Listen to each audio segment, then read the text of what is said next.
خدا بخش جیسے ہی گھر میں داخل ہوا، اس کی اماں اس کی بیٹی کو کہہ رہی تھی، بیٹا چادر لیتے وقت چادر کی گہری بکل لگایا کرو جس سے تم اپنا آپ چھپا کر رکھ سکو۔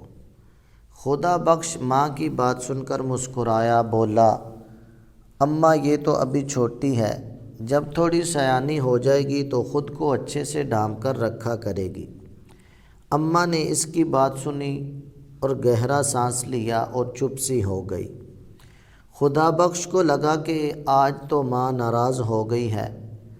خدا بخش بولا، اماں مجھے معاف کر دے، میں تو بس یہ کہہ رہا تھا کہ وہ تو ابھی چھوٹی ہے۔ اماں کی آنکھوں سے گرتے ہوئے آنسوں نے خدا بخش کو بھی ہلا کر رکھ دیا۔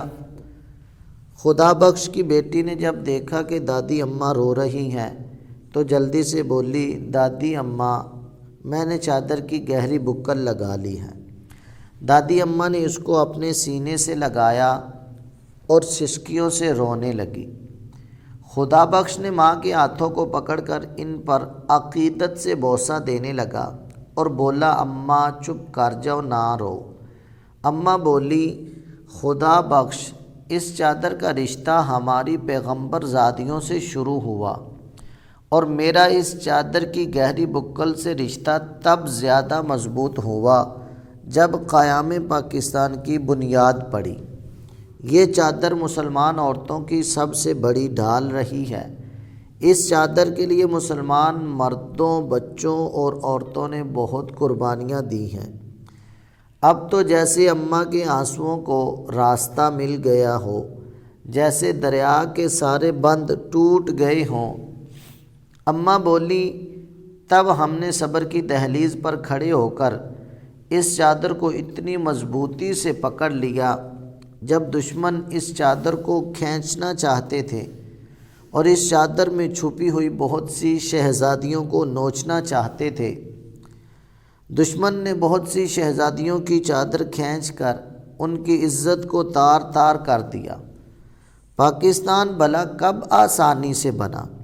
اس کو بنانے کے لیے کتنی بیٹیوں نے اپنی عزت قربان کی ہیں، کتنی سہاگنوں نے اپنے سہاگ قربان کیے، کتنی ماؤں نے اپنے بیٹے قربان کیے، کتنے بچے یتیمی کی چادر کو اوڑھ کر پاکستان میں داخل ہوئے اور کتنی بیٹیوں نے اپنی چادر کو بچانے کے لیے خود کو بہتے ہوئے دریاؤں اور بہتی ہوئی نہروں کے حوالے کر دیا۔ خدا بخش اس چادر کا رشتہ تو پیغمبر زادیوں سے شروع ہوا تھا اور اس چادر کی گہری بکل صبر کی دہلیز پر کھڑے ہو کر قیامت تک ہماری بیٹیوں نے قائم رکھنا ہے۔ خدا بخش عورت اور چادر کا آپس میں بہت گہرا تعلق ہے۔ ہم نے اپنی بیٹیوں کو جوان ہونے پر نہیں بتانا کہ اس کا اور چادر کا تعلق ہے۔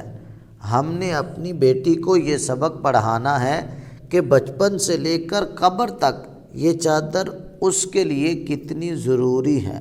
یہ سبق صرف خدا بخش کی بیٹی کے لیے نہیں تھا، ہر اس بیٹی کے لیے تھا جسے چادر بوجھ لگتی ہے۔